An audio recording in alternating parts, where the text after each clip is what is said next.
Shadow of the Tomb Raider is set 3 years after the events of Rise of the Tomb Raider. Its story follows Lara Croft as she ventures through the tropical regions of the Americas to the legendary city Petiti, battling the paramilitary organization Trinity and racing to stop a Mayan apocalypse she has unleashed. Lara must traverse the environment and combat enemies with firearms and stealth as she explores semi-open hubs. In these hubs, she can raid challenge tombs to unlock new rewards, complete side missions, and scavenge for resources which can be used to craft useful materials. Crystal Dynamics would not return as the main developer, but did provide support. But did not. But let me start that over again. Crystal Dynamics would not return as the main developer, but did provide support due to them working on the Avengers, the Marvel's Avengers video game, the 2020 video game. I think it something 2020. Instead, Eidos Montreal were chosen to be the lead developer. Development began in 2015 following the completion of Rise of the Tomb Raider, lasting until July 2018. Shadow of the Tomb Raider was designed to conclude Lara's journey begun in the 2013 reboot, with a key theme being descent both through the jungle environment and into her personality. The setting and narrative was based on Mayan and Aztec mythologies, with the team consulting historians to create the architecture and people of Petiti. I'm so sorry. I That's my second time mispronouncing that word, or that excuse me, that name. I'm sorry, but I apologize. But let's continue. The gameplay was adjusted based on both fan feedback and the wishes of Eidos Montreal, incorporating swimming and grappling while increasing difficulty tailoring. Camilla Lunnington returned to provide voice and motion capture for work. Get this. The game cost an estimated 110 to 135 million dollars to develop, making it one of the most expensive video games ever made, which is crazy. But before we dive into the actual breakdown and review, um, I just want to say I didn't mention it in the I mentioned it. I talked about it in Rise of the Tomb Raider, but I didn't really uh, e- elaborate. But I am so happy, and I'm so happy that the developer that the developer you know that the developer, Eidos Montreal, the developers, actually listened to the fan feedback. Like, they reached out to fans themselves. Like, the developer reached out to the fans themselves. What should we do? What should we not do? What do you guys think?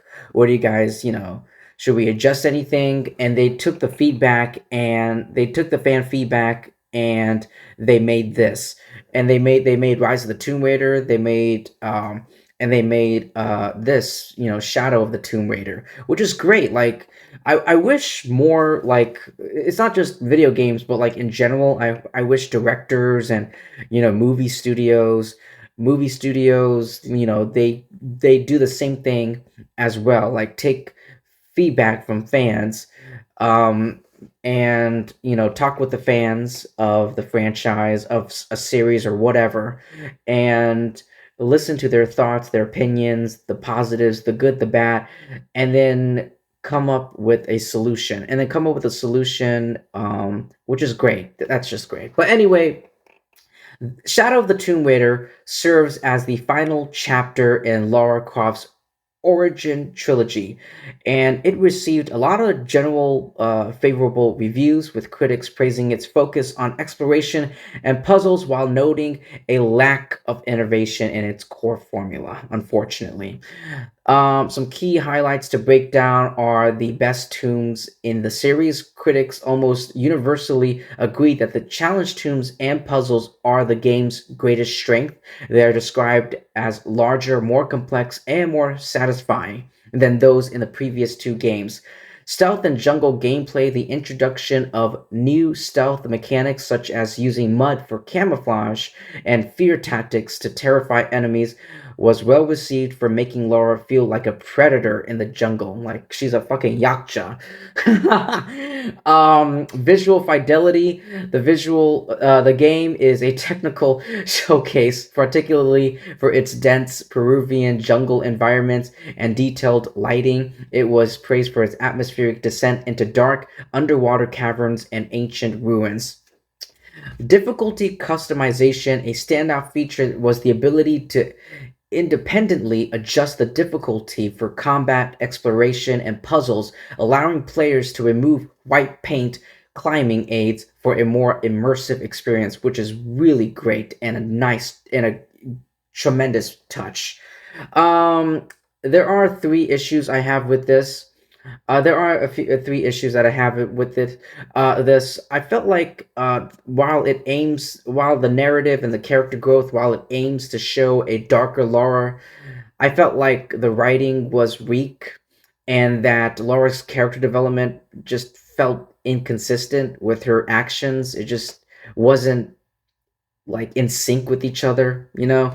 And the stale combat. I mean, the traditional gunplay did feel stale and less polished than the exploration segments, leading to me feeling, preferring, the stealth only approach.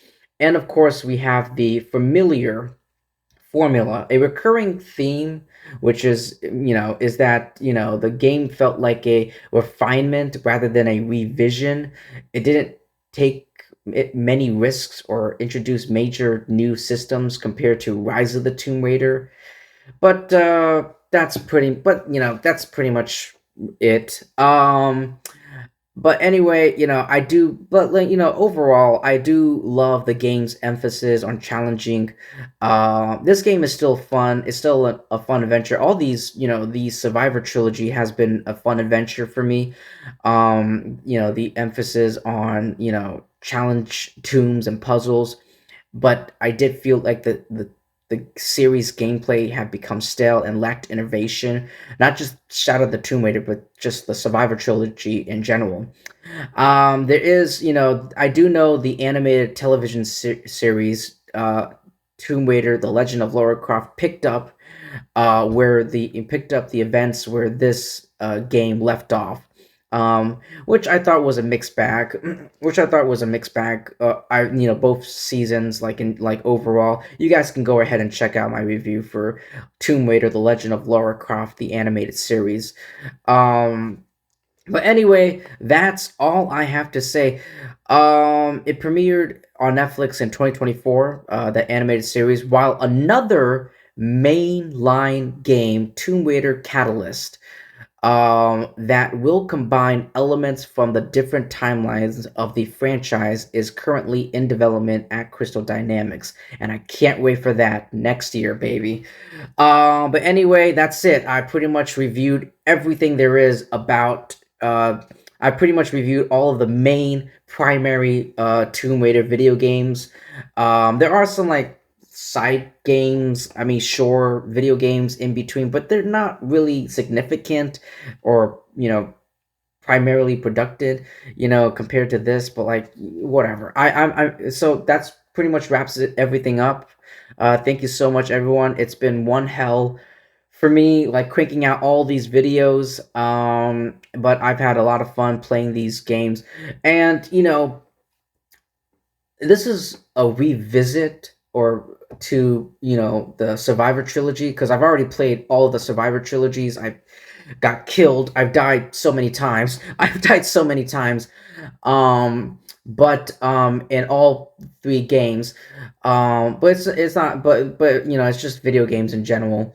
Um, but and it's my first time playing the original video games. And it's I had to go ahead. Like the old games, that came out, like the OG, like Tomb Raider. I had to like go to like eBay. I gotta go to like eBay or Facebook Marketplace or like Amazon to like go and like buy like the cheapest like pre-owned game console to play those games. But it's been one hell of an adventure, and I had a lot of fun. So anyway, ladies and gentlemen, thank you so much for stopping by. And yes, please like and subscribe. Definitely subscribe, because that would help me and my YouTube channel out a lot. And I'll see you in my next video. Peace.